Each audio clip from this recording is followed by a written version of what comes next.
Passive skill now deals more damage in the early game. His ultimate is revamped. It will no longer pass through enemies. It can slow the target and deal higher damage against the enemies that are behind the first target. Next is Johnson. His Nitro is finally here. You'll need to hold the skill while in ultimate form to speed up.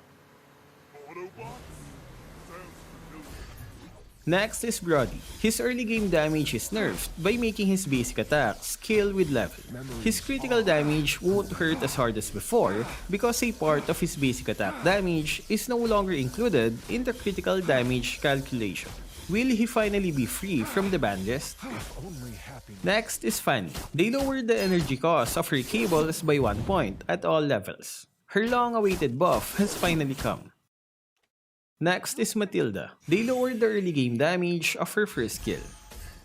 But they added a new feature where you can see the range of her first skill.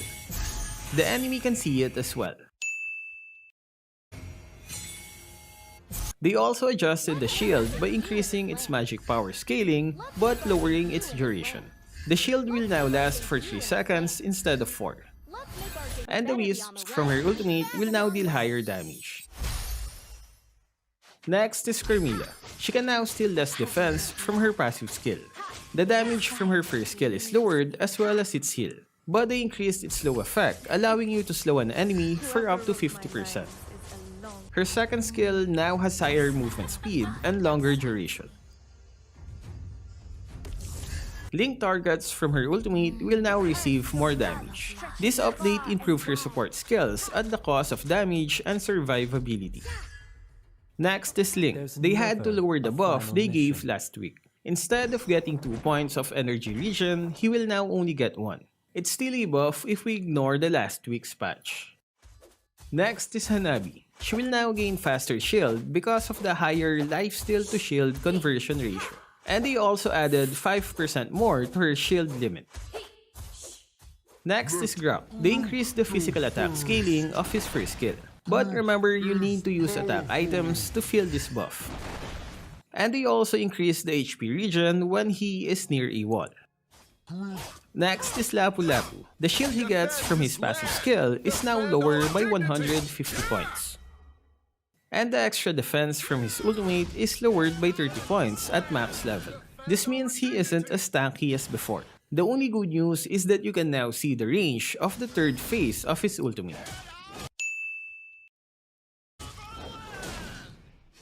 Next is Balmond. They lowered the cooldown of his first skill and adjusted the slow effect as well as its duration.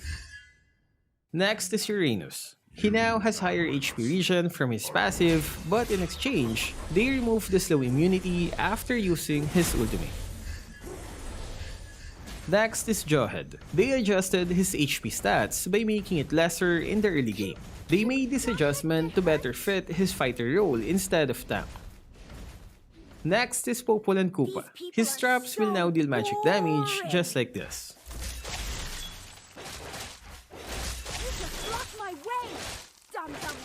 Next is Aldous. You can now tap the hero icon when using his ultimate. Previously, you needed to drag the skill to choose your target. Next are the battlefield adjustments. The turtle's defense will now scale with time. It means it's easier to kill in the early game, but harder as the game goes on. They added a spare equipment feature in the preparation.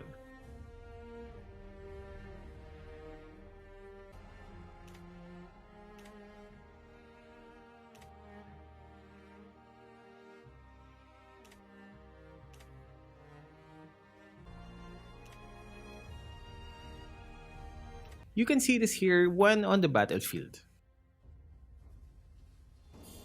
Last one is the matchmaking optimization. It is optimized throughout all the servers. The rest of the patch are bug fixes which we've covered from the advanced server updates. So what can you say about the update? Which part did you like the most? Let me know what you guys think in the comment section. That's all for this video. Stay safe and thank you for watching.